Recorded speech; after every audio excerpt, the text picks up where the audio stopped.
Welcome to the Pirate Spiel. I'm Bailey. And I'm Ian. And today we are going to be covering the unsolved case of 6-year-old JonBenét Ramsey. Buckle up because there are some twists, turns, and unexpected crashes in this case. Hey guys, I just wanted to pop in here and put a quick disclaimer. We are going to be discussing some uncomfortable topics, so if you feel like you are going to get uncomfortable, please do not keep listening. Thank you, and hope you enjoy. Let's start with the family, the start of it all, if you will. JonBenét was born on August 6, 1990 to the Ramsey family, a higher-class family living in Boulder, Colorado. The parents Patsy and John Ramsey had 4 other kids, Burke, John, Elizabeth, and Melinda.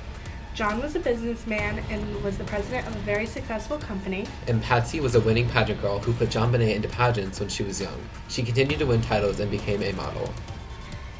Now this is the start of the bumpy road for this family. JonBenét was found dead on December 25th, 1996, and was only 6 when she passed. She was found in the family's basement 7 hours after she was reported missing by her parents with a long ransom note found beside her. She was reported to pass from strangulation and craniocerebral trauma, also known as brain injury. Her family was immediately preceded as suspects due to the lack of evidence supporting a break-in or kidnapping. This investigation continued until it was closed due to lack of evidence and leads. JonBenét Ramsey was buried in St. James Episcopal Cemetery in Marietta, Georgia. The grand jury recommended for the charges of child abuse and murder in the first degree to the parents for putting JonBenét in a dangerous situation, but the case did not stand trial. It's not the truth. Now this is where your imagination comes in. The case being unsolved has allowed people to build their own storylines and thoughts. The media has many suspicions of what happened, and some of them are still being followed, but the one that is overall covered is the possibility of Burke, her older brother, killing her. The theory is that Burke had a bowl of pineapple and JonBenét came down and took a piece. He got mad at her and hit her over the head with a flashlight. But there were 2 marks on her neck suggesting someone was trying to revive her. It is also thought that the parents covered it up by the mother writing a ransom note due to the very maternal language. The suspicion of Burke doing this to her made people wonder if he had displayed any mental issues before the incident. He has been interviewed many times into his adulthood, the most notable being Dr. Phil. Viewers noticed a lack of pain or trauma due to the incident and almost thought he was smiling and laughing through it.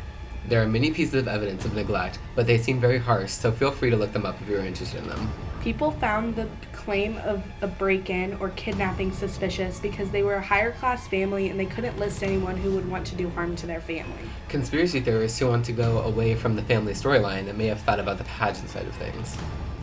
JonBenét was a winning pageant girl, and some of the other parents might have been jealous of the stacks of crowns, trophies, and sashes she had won through the years. So now that we've covered the facts, Ian, what do you think happened in this case? I personally think that the mom killed her, even if it was only by accident. Mainly because JonBenét had various bedwetting incidents, which her mother had to clean up every time she had one. And maybe one day she might have gotten a little upset with her and was tired of cleaning them, so might have shown aggression toward JonBenét by slamming her head against the floor or the bathtub or the bed by accident, which accidentally ended up killing her. So I don't think she did it on purpose because her daughter was very famous and very a very well-known pageant girl. It was very successful, so I don't think she would have the motive to do that to her own daughter. I originally thought that other people parents were maybe jealous of her and would try and target her, and it was a break-in, but the police said that there was no signs of a break-in and that there's a chance that the mom did it by accident. I think that there is a very big chance that Burke could have done it. I mean, looking at all of his interviews, if you haven't seen them, go watch them. But he just seems very blank. He doesn't seem like he cared. He doesn't feel any remorse if he even did do it. And the brain injury would make sense for the flashlight.